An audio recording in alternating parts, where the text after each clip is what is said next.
Hello friends, मी सौ पवार वायके.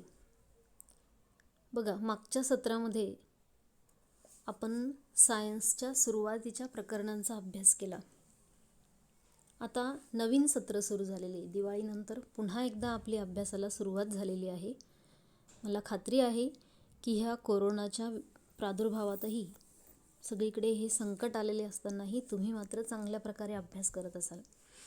तर आज आपण आपल्या विज्ञानाच्या 10व्या प्रकरणाला 10व्या चॅप्टरला सुरुवात करणार आहोत, ज्याचं नाव आहे डिझास्टर मॅनेजमेंट. म्हणजे काय? आपत्ती व्यवस्थापन.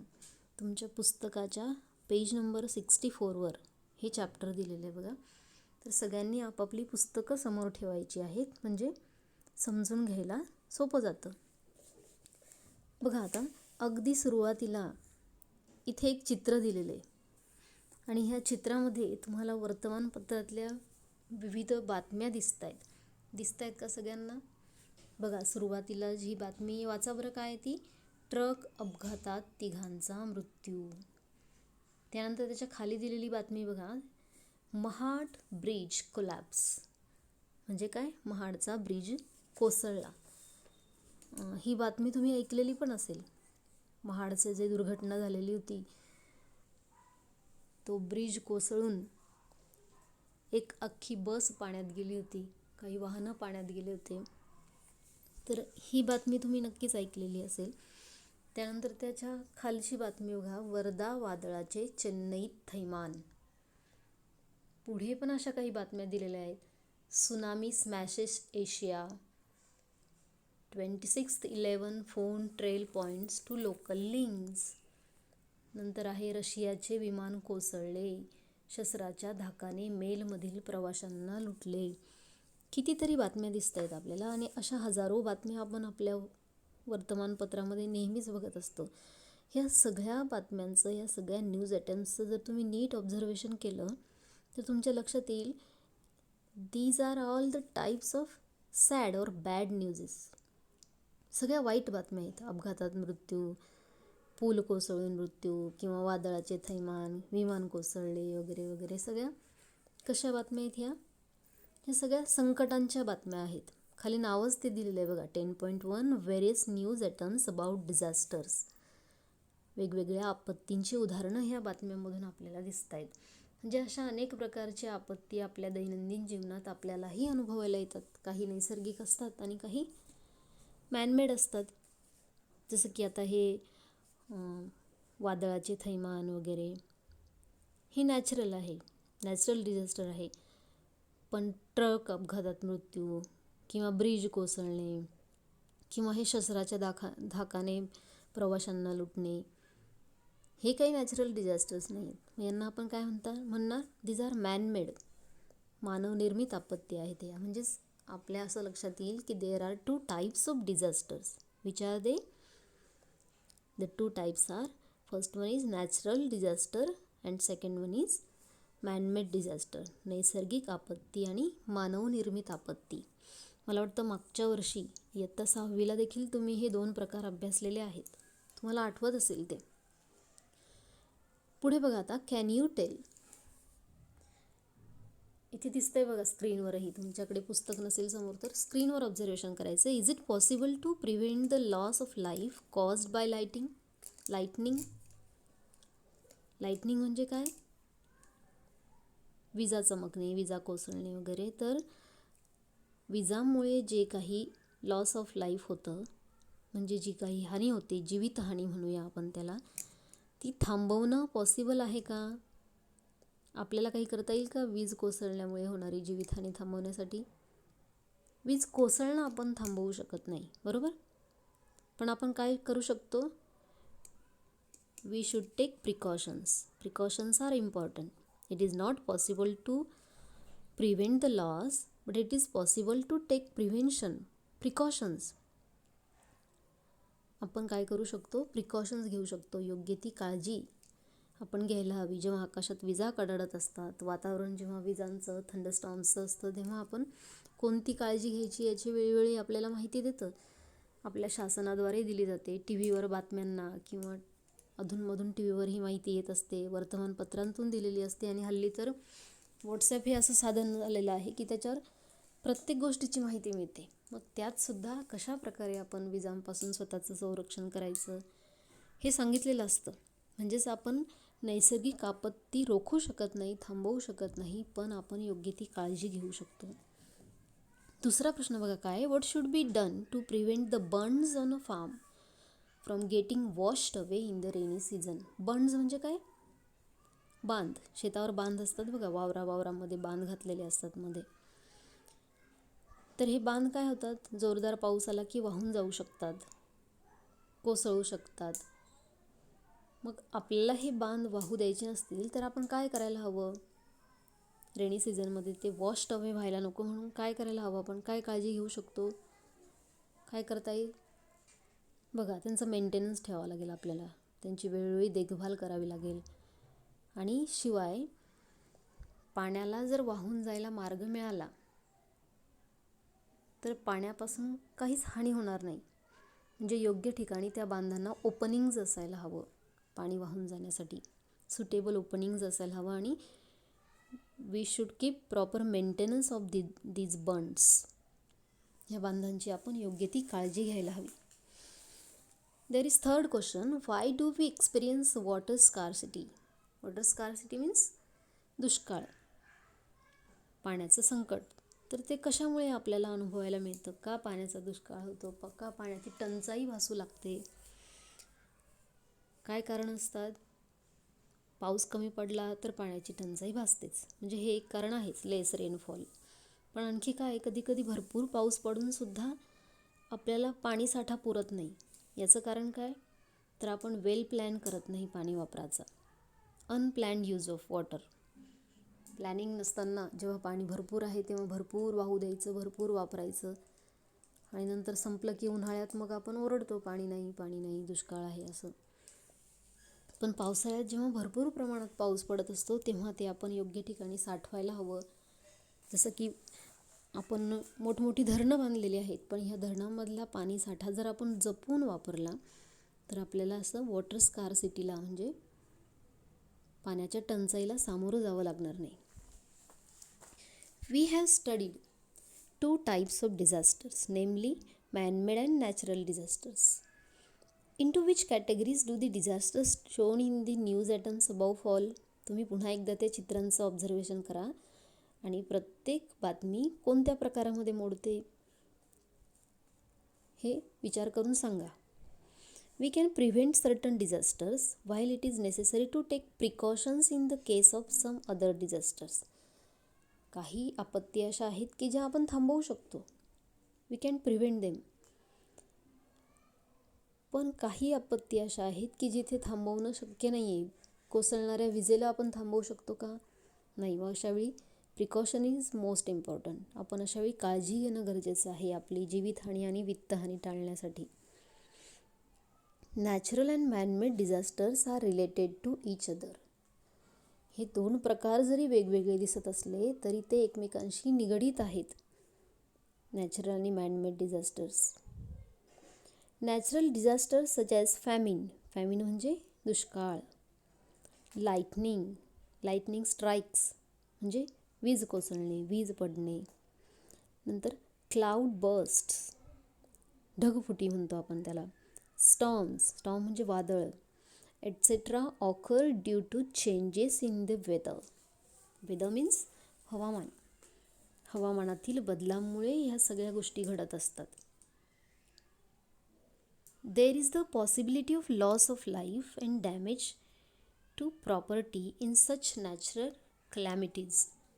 या सगळ्या नैसर्गिक आपत्तीमध्ये काय होऊ शकतं? तर जीवितहानी आणि वित्तहानी. लॉस ऑफ लाईफ म्हणजे जीवितहानी, आणि डॅमेज टू प्रॉपर्टी म्हणजे आपल्या इमारतींना, आपल्या वेगवेगळ्या वस्तूंना हानी पोहोचणे, ज्याला आपण वित्तहानी म्हणतो, हे घडू शकतं. Who is to be held responsible for that? What can we do to deal with these losses? मग अशावेळी ह्या आपत्तीमुळे होणारी जीवितहानी किंवा वित्तहानी याला कुणाला जबाबदार धरायचं? निसर्गाला की मानवाला? खरं तर बऱ्याचशा गोष्टींना मानव जबाबदार आहे. आपण ह्या आपत्तींच्या काळात काय करायचं, नेमकं यांना कसं सामोरं जायचं, तेच आपल्याला ह्या चॅप्टरमध्ये शिकायचं आहे. तर पहिली आपत्ती, first disaster is given on this page, that is famine. Famine म्हणजे दुष्काळ. The condition that arises due too long term called famine. Due to long term and severe scarcity of food grains and water is called famine. ती condition, स्थिती, कशी स्थिती? जास्त काळ अन्नधान्याची आणि पाण्याची टंचाई जर निर्माण झाली, म्हणजे खाण्यासाठी अन्न नाही आणि पिण्यासाठी पाणी नाही, आणि ही परिस्थिती बरेच दिवसांपर्यंत टिकून राहिली, तर अशा परिस्थितीला दुष्काळ म्हणतात. फॅमिन्स कॅन बी सिव्हर. सिव्हर म्हणजे तीव्र दुष्काळसुद्धा पडू शकतात. काही कमी तीव्रतेचे दुष्काळ असतात आणि काही खूप जास्त तीव्रतेचे दुष्काळ असतात. Although the main cause of famine is natural phenomena, yet a famine condition is created by some human activities besides some natural events. वरवर जरी आपल्याला असं वाटत असेल की दुष्काळ हा नैसर्गिक आपत्ती आहे, पण त्याचं खरं मूळ हे मानवाच्या विविध कृतींमध्ये आहे. उदाहरणार्थ बघा, पूर्वीच्या काळी मोठ्या प्रमाणात जंगल होतं आपल्या पृथ्वीवर, भरपूर झाडं होती, हवा शुद्ध होती, भरपूर प्राणी, पशु, पक्षी सगळे होते, आणि भरपूर झाडामुळे पाऊसही व्यवस्थित पडत होता आणि तो योग्य वेळी देखील पडत होता. म्हणजे सीझन्सचा जो क्रम होता, उन्हाळा, पावसाळा, हिवाळा, हा क्रम व्यवस्थित चालू होता. पण त्यानंतर काय झालं? मानवाने स्वतःच्या स्वार्थासाठी या निसर्गावर अतिक्रमण करायला सुरुवात केली. ठिकठिकाणची झाडं तोडून टाकली, सिमेंटचे जंगलं उभारायला सुरुवात केली. एवढंच नाही तर माणसाने डोंगरसुद्धा पोखरायला सुरुवात केली. या सगळ्याचा परिणाम काय झाला? झाडांचं प्रमाण कमी झालं, त्याचा परिणाम निसर्गावर झाला, आणि मग निसर्गाचा समतोल ढासळला, पर्यावरणाचा समतोल ढासळला, आणि अशा प्रकारे सीझन्सचं टाईम टेबलच राहिलं नाही. तुम्ही बघताय आता, कधीही पाऊस पडतो, कधीही खूप अतिशय कडक ऊन पडू शकतं. पावसाला तर लिमिटच राहिलं नाही, जणू काही तो वर्षभर पडू शकतो, अशी परिस्थिती निर्माण झालेली आहे. आणि तरीसुद्धा दुष्काळाची वेळ येते आपल्याकडे. या सगळ्यांचं कारण काय आहे? तर मानवाच्या बऱ्याचशा ॲक्टिव्हिटीज याला जबाबदार आहे. इथे थिंक म्हणजे विचार करायला एक पॉईंट दिलेला आहे बघा तुम्हाला. What would happen if no food were grown during one whole year. एका पूर्ण वर्षात जर अजिबात फूड म्हणजे अन्नधान्य पिकवताच आलं नाही, तर काय होईल? विचार करून मला लिहून पाठवा बरं व्हॉट्सअपला. एका वेळीत जर सांगायचं झालं तर आपण म्हणू शकतो की उपाशी राहिल्याने पशुपक्षीही मरायला लागतील आणि त्यासोबत माणसांचेही मृत्यू व्हायला लागतील. 1 वर्ष अजिबात नसलं तर आपण कसं जिवंत राहणार? आणखी काय काय होऊ शकतं ते तुम्ही वहीत लिहा आणि पाठवा. ओके, नाव let's see our page number 65. बघा, स्क्रीनवर दिसतंय तुम्हाला हे पेज, आणि पुस्तकातही तुम्ही बघायचं आहे. तुमच्यासमोर पुस्तक ठेवा तेवढ्यासाठी. कॉजेस ऑफ फॅमिन म्हणजे काय? दुष्काळाची कारणं. ड्राऊट म्हणजे अवर्षण, पाऊस न पडणे. Drought, heavy rains and flood, crops getting washed away or damaged in the flood. Environmental changes such as temperature change, storms, cold waves or fog, damage of crops by animals like mice and rats, attack of pests, locusts or diseases of crops, a natural calamity like earthquake, etc. These are some causes of famine. दुष्काळाची वेगवेगळी कारणं दिलेली आहे. पहिलं कारण काय सांगितलं? ड्राऊट म्हणजे अवर्षण, पाऊस न पडणे. नंतर हेवी रेन्स म्हणजे खूप मुसळधार पाऊस पडणे. अँड फ्लड, जोरदार पाऊस पडल्यामुळे पूर येणे, आणि मोठ्या प्रमाणात पूर आल्यामुळे सगळे क्रॉप्स वगैरे सगळं वाहून जाणे. पिकं उभी पिकं नष्ट होतात. तुम्ही मागे अनुभवले ते कोल्हापूर वगैरे त्या भागात मागे पूर आला होता बघा.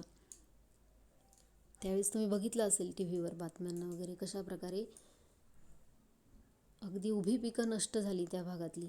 घरंदारं, गुरं वगैरे सगळे वाहून गेली. तर ते कशामुळे घडतं? It is because of heavy rains and flood. नंतर crops getting washed away or damaged in the flood. पुरामध्ये पिकांचे नुकसान होणे किंवा ते वाहून जाणे. Environmental changes such as temperature change. वातावरणातील बदल, उदाहरणार्थ तापमानात बदल होतो किंवा स्टॉर्म्स म्हणजे वादळे येतात किंवा कोल्ड वेव्ज और फॉग. कोल्ड वेव्ज म्हणजे थंड लहरी किंवा फॉग म्हणजे धुकं. अतिशय जास्त धुकं जर पडलं तर त्यामुळेही पिकं नष्ट होतात. खूप जास्त थंडी पडली तर पीक चांगलं उगवत नाही. Damage of crops by animals like mice and rats. उंदीर, घुशी यांच्याकडून होणारं नुकसान खूप जास्त प्रमाणात. त्यानंतर अटॅक ऑफ पेस्ट्स, कीटकांचा वगैरे मोठ्या प्रमाणात त्यांनी अटॅक करणे. मागे ते टोळधाड आली होती, त्याबद्दलही तुम्ही ऐकलं असेल. नंतर लॉक्युट्स. लॉक्युट्स म्हणजे काय? It is a type of grasshopper. एक प्रकारचा हा नाकतोड्याचा प्रकार आहे. पण तो काय करतो? It is very very destructive to crops. जर ह्या लॉक्युट्सचा एक थवाची थवा पिकावर बसला तर तो ते पीक पूर्ण नष्ट करू शकतो. अशा प्रकारची एक टोळधाड मागे आली होती. तुम्ही त्याच्याबद्दल नेटवर सर्च करू शकतात. तर त्यानंतर अ नॅचरल कलॅमिटी लाईक अर्थक्वॅक. भूकंप होणे. भूकंपामुळेही जमीन हादरते, जमीन सरकते, चेंजेस होतात जमिनीमध्ये, भेगा पडतात आणि त्यामुळे सुद्धा पीक नष्ट होतं. तर हे काही रिझन्स आहेत. कसले? These are the some reasons of or some causes of famine. Of these, drought is the main cause. सगळ्यात महत्त्वाचं कारण कोणतं आहे? Drought. Manmade causes of famine include war, internal unrest. म्हणजे वरचे सगळे नॅचरल कॉजेस आहेत, पण मानवनिर्मितही काही कारणं आहेत की ज्याच्यामुळे दुष्काळ सदृश्य परिस्थिती निर्माण होते. त्यातलं पहिलं कारण आहे वार म्हणजे युद्ध. नंतर इंटरनल अनरेस्ट, अंतर्गत अशांतता पसरणे देशातली देशातच. Absence of transport routes, uncontrolled population growth etcetera. म्हणजे कधीकधी एखाद्या भागामध्ये भरपूर प्रमाणात पीक आलेलं आहे, पण ते दुसऱ्या भागात जिथे पिकाचं उत्पादन कमी आहे, पण त्या भागापर्यंत जर योग्य प्रकारचे रूट्स नसतील, वाहून नेण्यासाठी ट्रान्सपोर्ट सिस्टीमच नसेल, तर तिथे दुष्काळ सदृश्य परिस्थिती निर्माण होऊ शकते. अतिशय दुर्गम भाग असेल डोंगरदऱ्यांचा, तर तिथपर्यंत ट्रान्सपोर्ट सिस्टीम काम करू शकली नाही तर त्या भागातही दुष्काळाची परिस्थिती येते.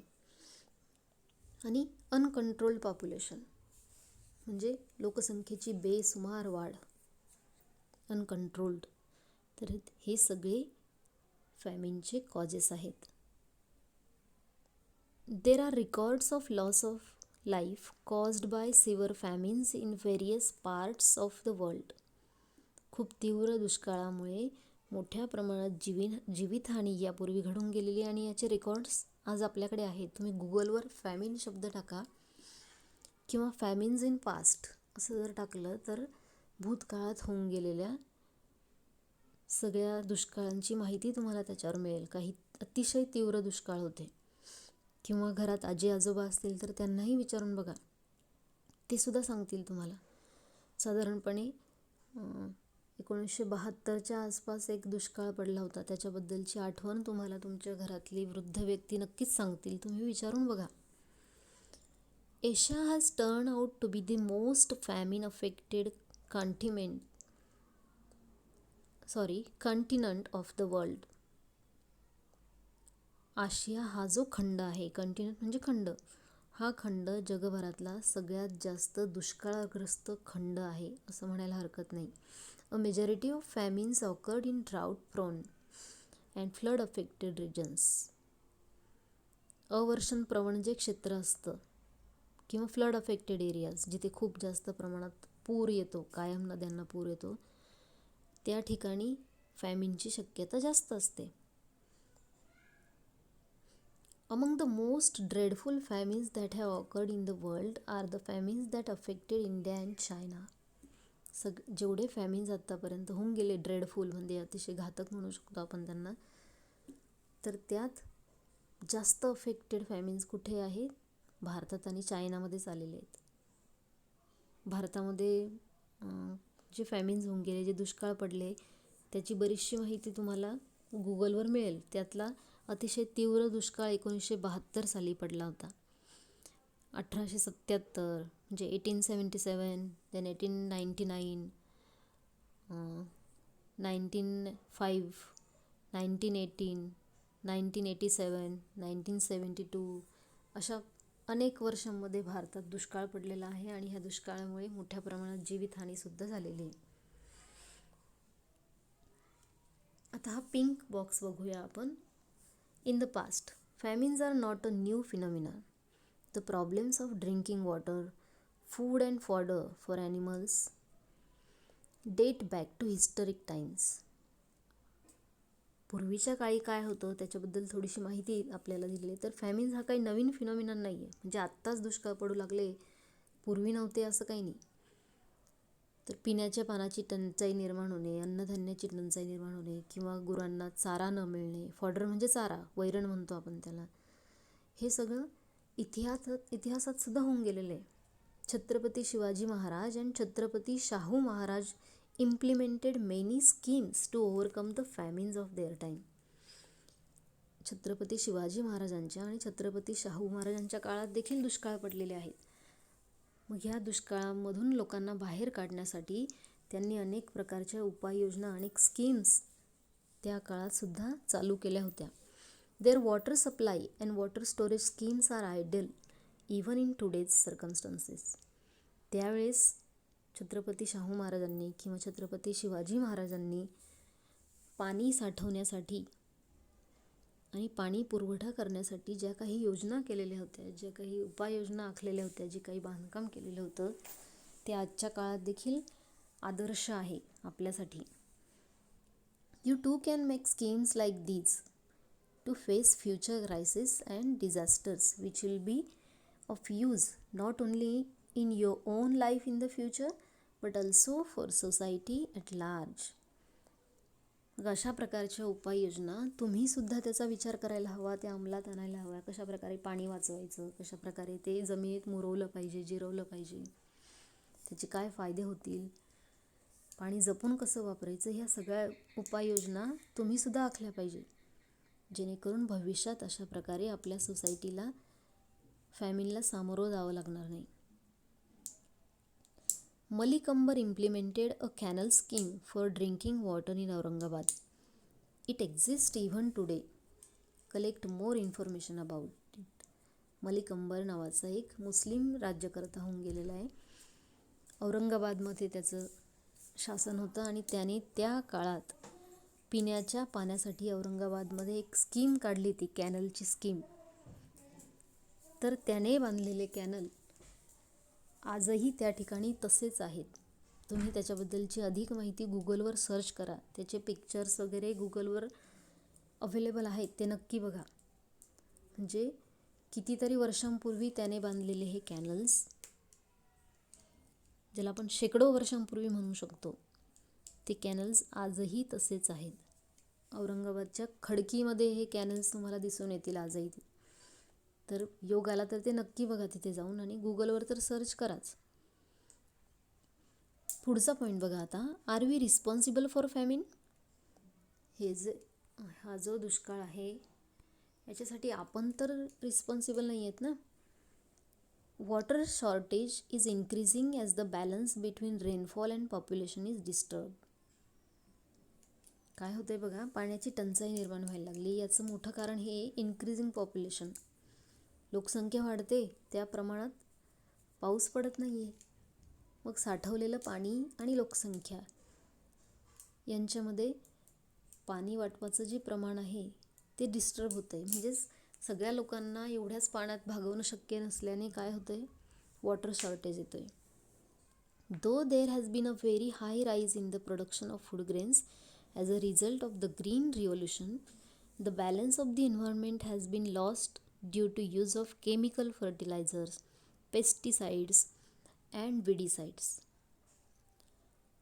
पूर्वी अन्नधान्यांचं उत्पादन कमी व्हायचं, पण त्यानंतर हरित क्रांती झाली आपल्या देशामध्ये, ज्याला ग्रीन रिव्होल्यूशन म्हणतात. त्यानंतर देशातील अन्नधान्याचं उत्पादन मोठ्या प्रमाणात वाढलं. देशातच नाही, जगभरात, संपूर्ण जगभरात अन्नधान्याचं उत्पादन वाढलं. पण हे करत असताना आपण काय केलं, नॅचरलपेक्षा केमिकलकडे वळालो. केमिकल फर्टिलायझरचा वापर वाढला, पेस्टिसाइड्स म्हणजे कीटकनाशके, तणनाशके यांचा वापर वाढला आणि त्यामुळे बॅलन्स बिघडला, पर्यावरणाचा समतोल ढासळला. नंतर unlimited lifting of water. Lifting म्हणजे जमिनीतून पाणी काढणे, जसं बोरवेल्स वगैरे करून आपण भूजल वापरतोय. अंडरग्राऊंड वॉटरचा जो वापर करतोय तो आता खूप वाढलेला आहे. घरोघरी बोरवेल्स झाले. शहरामध्ये तर विचारूच नका, प्रत्येक बिल्डिंगमध्ये बोरवेल आहे. त्यामुळे काय होतं आहे, जमिनीतलं जास्तीत जास्त पाणी आपण बाहेर काढण्याच्या मागे लागलेले आहेत. नंतर इरोजन ऑफ लँड. इरोजन म्हणजे जमिनीची धूप होणे.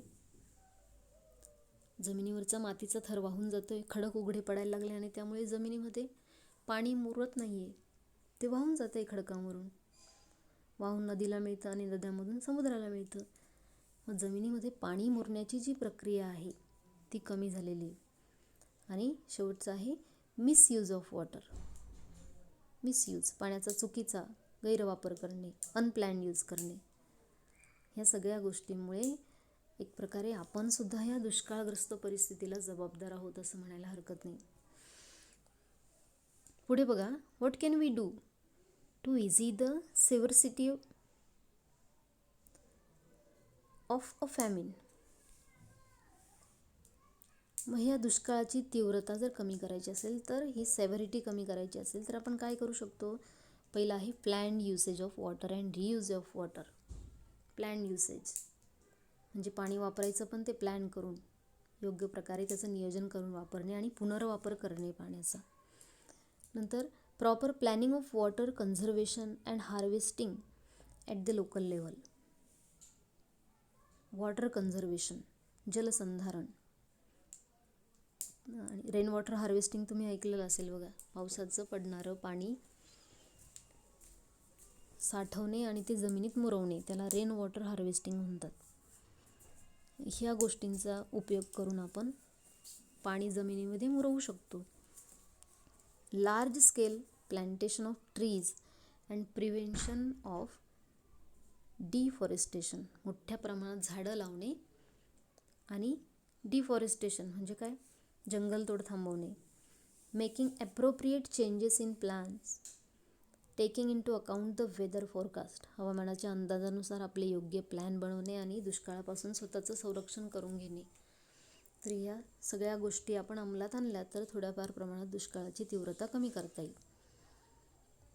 आता इथे काय दिलं आहे बघा, खाली एका बॉक्समध्ये एक स्लोगन बनवायला सांगितलं आहे आपल्याला. Large scale tree plantation, no famine, no land erosion. ही एक स्लोगन बनवून दाखवलेली आहे. अशा काही स्लोगन्स तुम्ही अजून बनवायचे आहेत. Compose a variety of such slogans and use them during environment awareness rallies. पर्यावरणाविषयी जनजागृती करण्यासाठी ज्या रॅलीज आपण काढतो त्यांच्यामध्ये अशा स्लोगन्सचा वापर तुम्ही करा. त्यासाठी काही स्लोगन्स तुम्ही तयार करून ठेवा आणि तयार केलेल्या स्लोगन्स अशा छानपैकी बॉक्समध्ये लिहून मला पाठवा. तर अशा प्रकारे आज आपण फॅमिन ह्या आपत्तीचा अभ्यास केला. पुढच्या व्हिडिओमध्ये पुढची जी आपत्ती आहे, क्लाउड बस्ट वगैरे, त्याचा आपण अभ्यास करणार आहोत. तोपर्यंत हे जे 2 पेजेस आहे, पेज नंबर 64 आणि पेज नंबर 65, यांचं तुम्ही नीट वाचन करायचं आहे. व्हिडिओ ऐकून नीट अर्थ समजून घ्यायचा आहे आणि सांगितलेला भाग वहीत लिहायचा आहे. Okay students, bye.